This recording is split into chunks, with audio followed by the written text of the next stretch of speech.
In Minneapolis, when a tragedy strikes, there's one word that summarizes what is most important, and that word is integrity. This is not the time to bend the rules. This is a time to follow the law. This is not a time to hide from the facts. This is a time to embrace them, making sure that we're pushing for transparency every step of the way. The fact that Pam Bondi's Department of Justice and this presidential administration has already come to a conclusion about those facts is deeply concerning. The facts that from the very beginning they're calling the victim a domestic terrorist, they're calling the actions of the agent involved as some form of defensive posture. We know that they've already determined much of the investigation, and even if they haven't, there is the appearance that there is some conclusion drawn from the very beginning. If not hide from the facts, why not embrace them? If it's not a problem to have additional people at the table that have a deep commitment to the process and transparency and have run these investigations before, then why not include them in the process? The Bureau of Criminal Apprehension at the state of Minnesota has consistently run these investigations before. They have done so without bias. They have done so with a great deal of expertise. This is not some radical, way out there group. This is a group that is formed by experts who understand how to investigate. Many of them have been police officers themselves. So our ask is really simple here.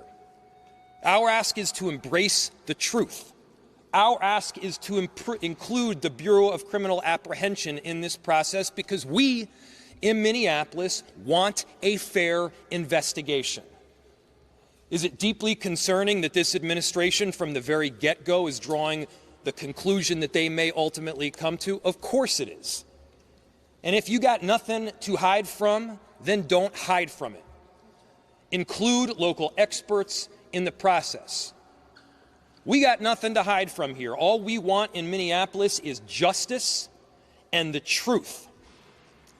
And speaking of the truth, let me give you another one.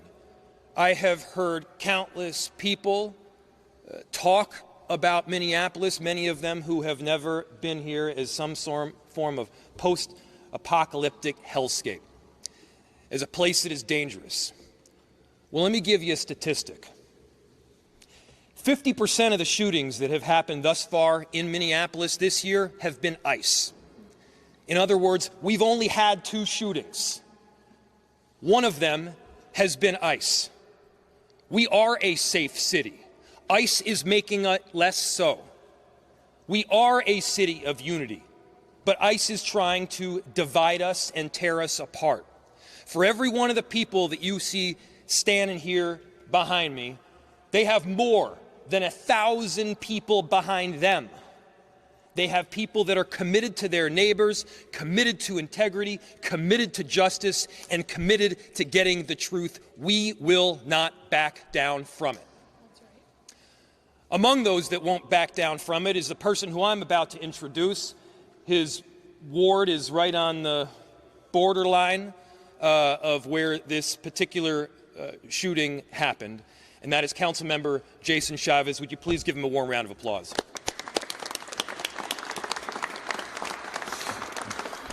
Good morning. My name is Jason Chavez, and I have the privilege of representing Ward 9 on the Minneapolis City Council, where ICE murdered Renee Good. I want to let you all know that our entire community is mourning because of the inhumane tactics of ICE separating our families, forcing people back into the shadows, and the pure brutality by Immigration Customs Enforcement. The videos that we have all seen, yourself included, does not match the false narrative from the federal government. In fact, you could hear the words, "I am pulling out," moments before ICE decided to take the life of Renee Good. She was a mother, a wife, and a beloved community member, not a domestic terrorist. I'm calling on Trump's FBI to allow the Minnesota BCA to have access to all the information so an independent investigation can occur. It is important and critical to our community to have a sense of trust in this process by having an independent investigation to present to the county attorney so that adequate charges can be made. But most importantly, I am here on behalf of my entire community, echoing the calls to arrest, to prosecute and fire this ICE agent who murdered Renee Good, and to hold those accountable complicit in this crime. What has descended upon Minneapolis and in this state is not the American dream. It is not what the American dream is about. Our immigrant neighbors are here to work. They're here to provide for their family and to achieve prosperity. Instead, what we are seeing in Minneapolis and across this state is ICE kidnapping our family, following folks driving to work and kidnapping them, following people as they're heading to school or to the daycare, picking up our immigrant neighbors from bus stops. While neighbors are struggling to afford groceries, they're picking them there as well. I've personally been on the streets since this first happened, and I've seen too many ICE agents kidnap our neighbors from their cars. And to that, we're always going to condemn it. And as we continue to ask for justice for Renee Good, we're going to ask our community members to stay on alert.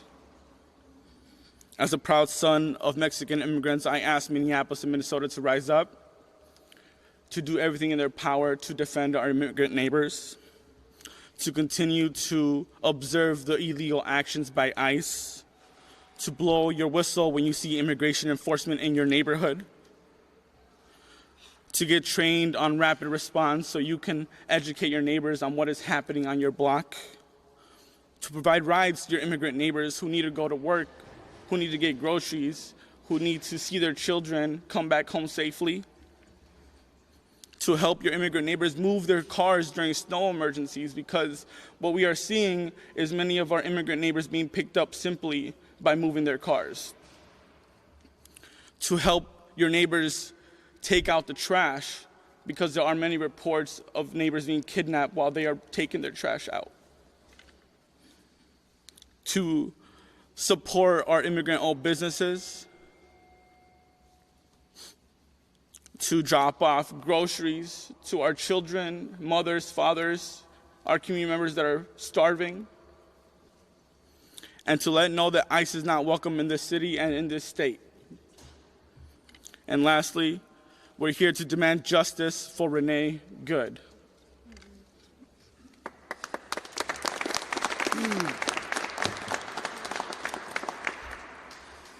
My name is Aisha Gomez. I serve as the state representative for District 62A, the south side of Minneapolis, where our beloved community member was murdered this week.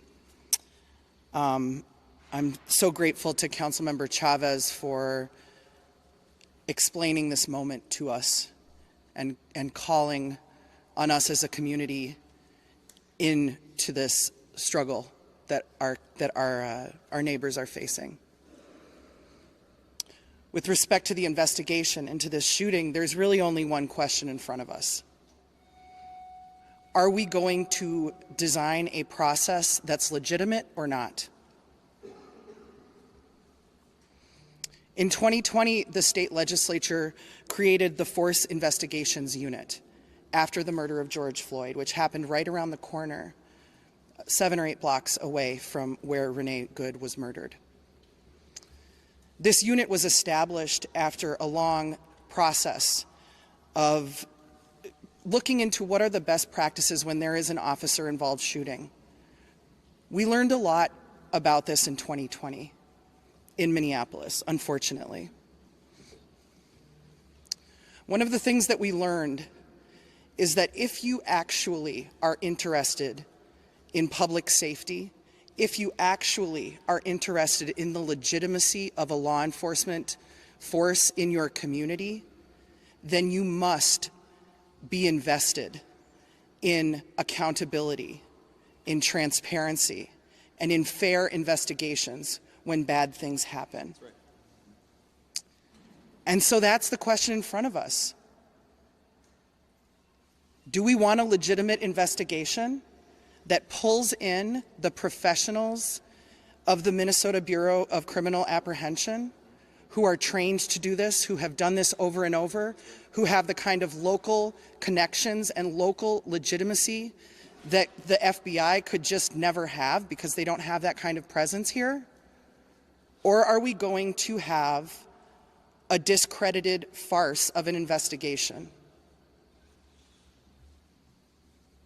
And so as a group of elected representatives who are deeply invested in the safety of our community and thus in the legitimacy of these processes, we call on the FBI to share the evidence with the Force Investigations Unit at the BCA and have this be a legitimate and trusted investigation.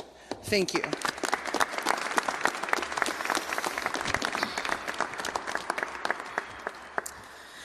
I'm Hennepin County Commissioner Irene Fernando, but you can call me Commish. I use she, her pronouns, and I'm a very, very proud child of immigrants. I'm the youngest woman to ever serve on the Hennepin County Board. I'm the first Filipino American elected in the state, and I'm Hennepin's first board chair of color in our 174-year history. My heart is grieving for Renee and her family. This is an unimaginable and preventable loss. I honor Renee's humanity and life, and I acknowledge the deep pain felt by her loved ones and neighbors. The taxpayer-funded actions and harm we are experiencing right now are inhumane, unlawful, and unconstitutional. United States due process means that justice is pursued through legal action, credible investigation, and courts, not through guns, murder, and violence on our streets. There's jarring footage that show ICE agents stage at elementary school bus stops and going door to door. Often agents are unwilling to provide a badge number, a warrant, or any legal documentation. This is a terrifying reality for Minnesotans since we are still grieving Speaker Hortman's assassination due to the impersonation of a police officer at her doorstep.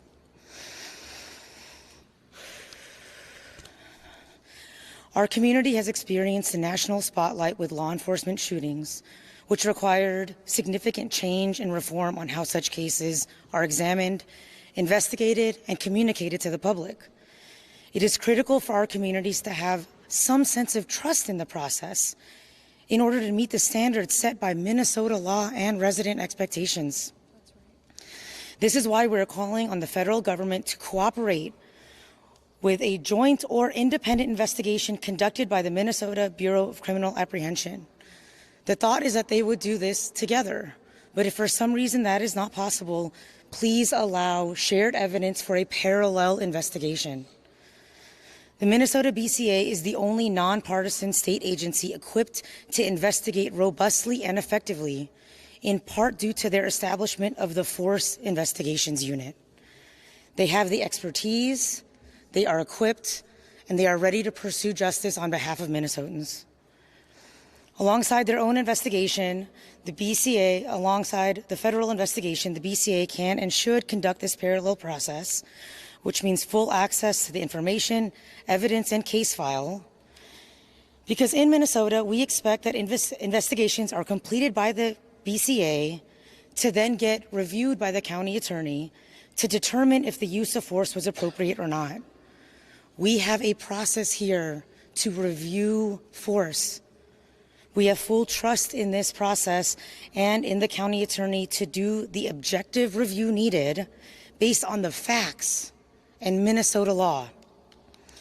The idea that our federal government would not fully cooperate with the BCA in an investigation creates even more mistrust among our community members because we know federal investigations are very rarely released to the public. Our justice system and we are here together to ask for and request full cooperation by the FBI and the U.S. Attorney's Office to provide full access to the BCA so they can conduct a thorough, complete, and independent investigation to determine if the use of force was justified or requires additional accountability. Last and certainly not least, just directly to residents, our neighbors, our friends, our family members, our coworkers, our kids. I am very, very proud of our unrelenting courage, compassionate caregiving, and a fierce resilience towards justice. It feels very hopeful and very fearful, but together we can and must resist the urge to give in to the numbness that comes from this type of attention. Because numbing our pain might also numb our shared humanity. And it is only through the collective wisdom in our bodies and ancestral storylines that we will get through to the other side of this. Together, we come from powerful, loving, and resourceful stories. Our cultures and ancestors have found ways to construct creativity from pain, joy from fear, and hope from oppression, and we will do so again today. Ultimately, I do believe that our shared humanity and love for one another will prevail, but that only occurs when we all rise with one another.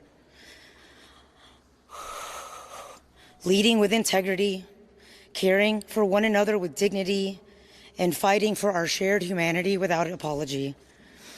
I and we remain in this fight with you, speaking our truths and leading towards accountability and justice. Thank you.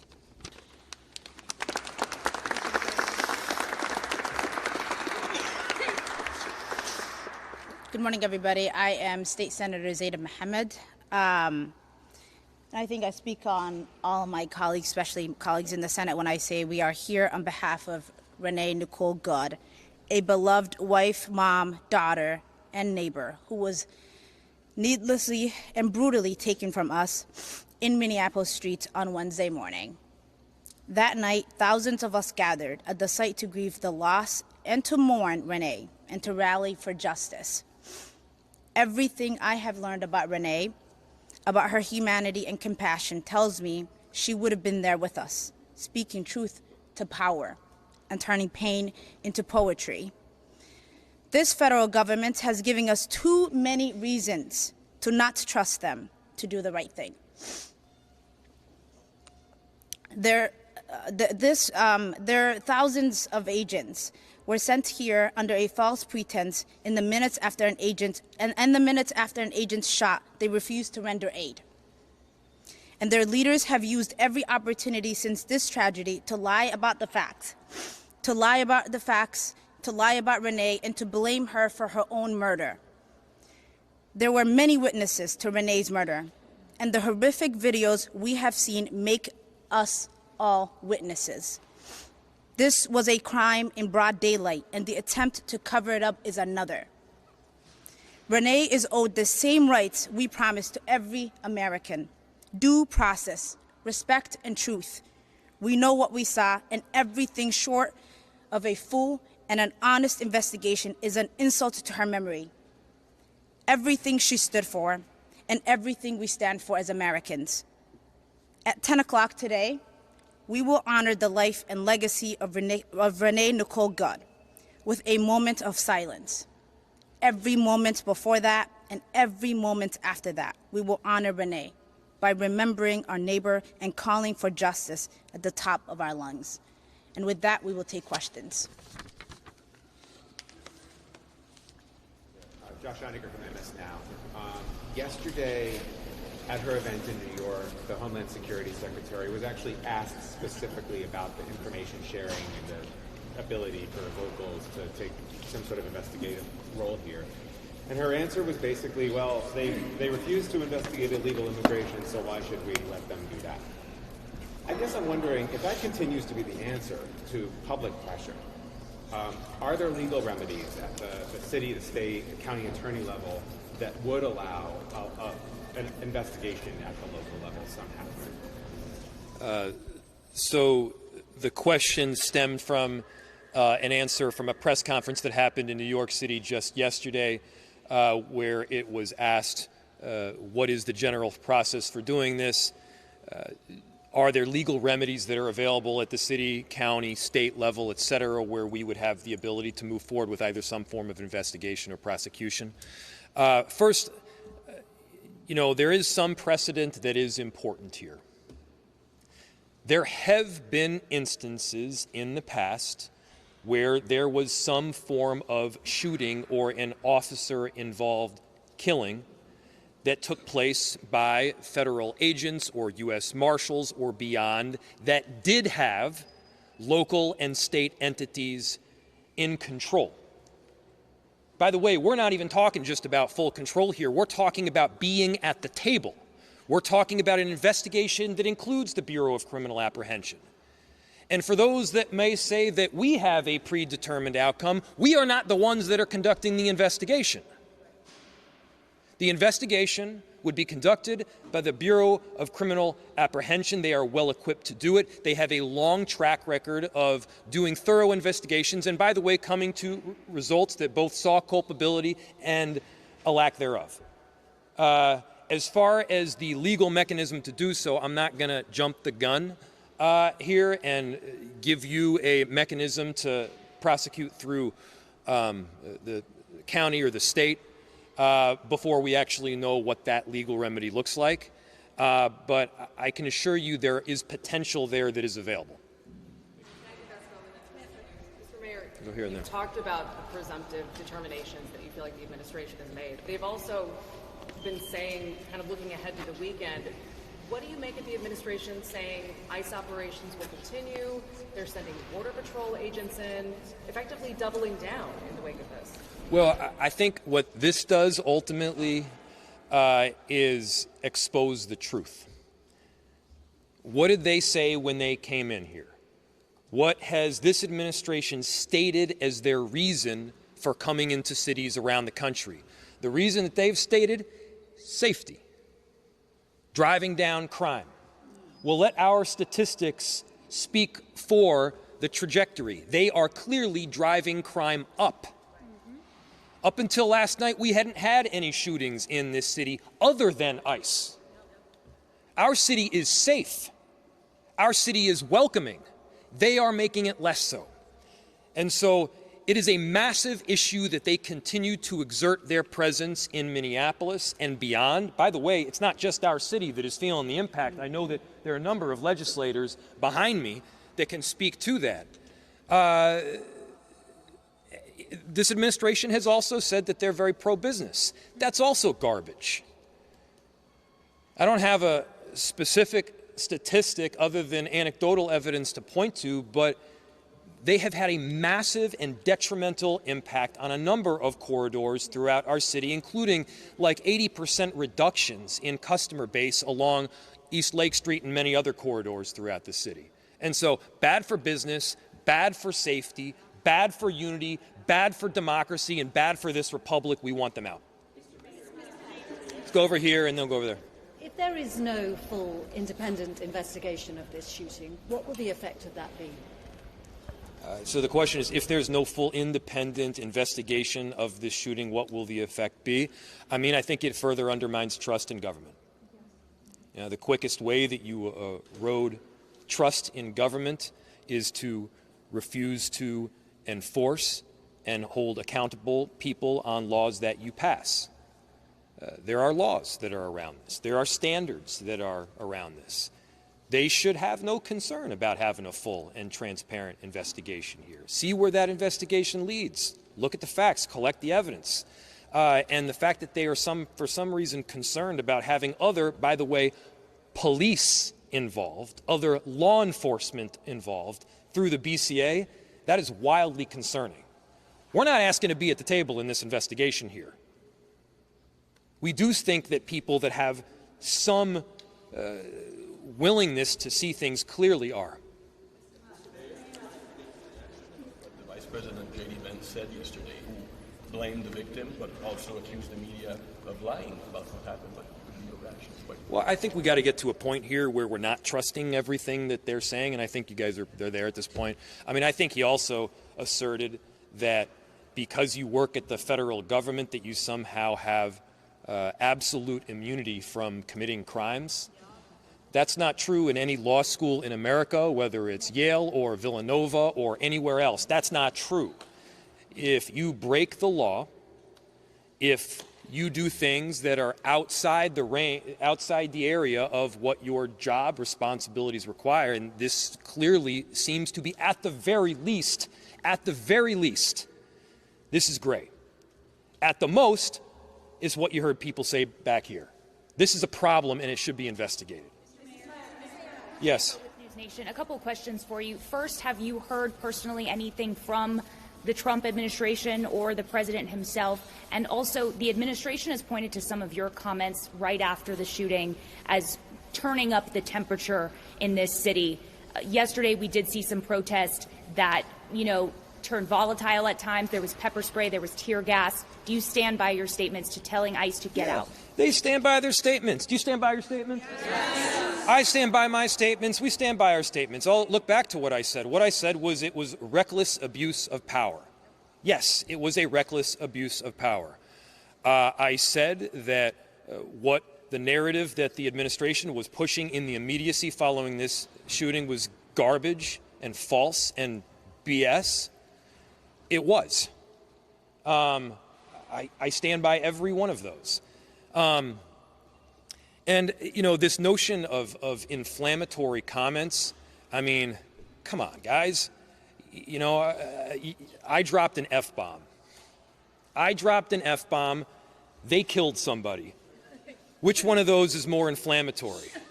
I'm going with the killing somebody. I'm going to do a couple more, and then I'm sure there's some other people behind me too. Yeah.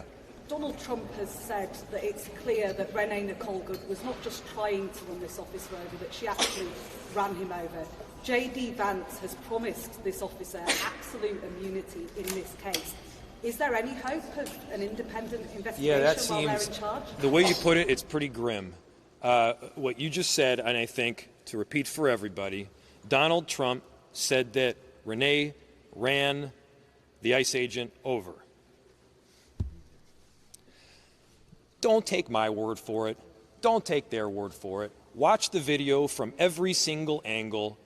I mean, the ICE agent walked away with a hip injury that he might as well have gotten from closing a refrigerator door with his hips. He was not injured. I've seen worse injuries from doing that. And so give me a break. No, he was not ran over. He walked out of there with a hop in his step. And so we just got to get to the point where we're at least operating from, hey, this is like, we're looking at it on the video screen, this is what we're seeing, can we all see that he wasn't run over? And then, J.D. Vance, this concept of absolute immunity is pretty bizarre. How concerning is that, though? Very concerning. It's extremely concerning. That's why we're asking for the BCA to be part of the investigation. We have time for about 2 more questions. Does someone have a question for someone other than my I'm just wondering if we have a sense for the timeline here, like how fast moving this is. Is there a point at which the state loses access completely to the investigation materials? Do you want to answer that? I don't know the exact timeline, but I imagine the answer is yes. Go for it. Jamie Long, State Representative, Minneapolis Representative. There have been instances in the past where the FBI has shared information weeks after or even months after. It would be much better if the Bureau of Criminal Apprehension were able to be involved right now. There is time-sensitive evidence. There are memory lapses that happen if you aren't able to interview witnesses right away. And so they were invited by the FBI to participate in the investigation jointly originally. And then for some reason they decided to walk away. We are asking for their full participation as the FBI intended originally. They were clearly told by somebody that they couldn't participate anymore. And when you have the President of the United States, the Vice President, the FBI Director of Homeland Security already coming to conclusions, and then they are told on the ground that they can no longer be involved with local investigators, that causes a lot of concern. And to us, time is important, but they should be involved in the investigation at any time that they're allowed to be.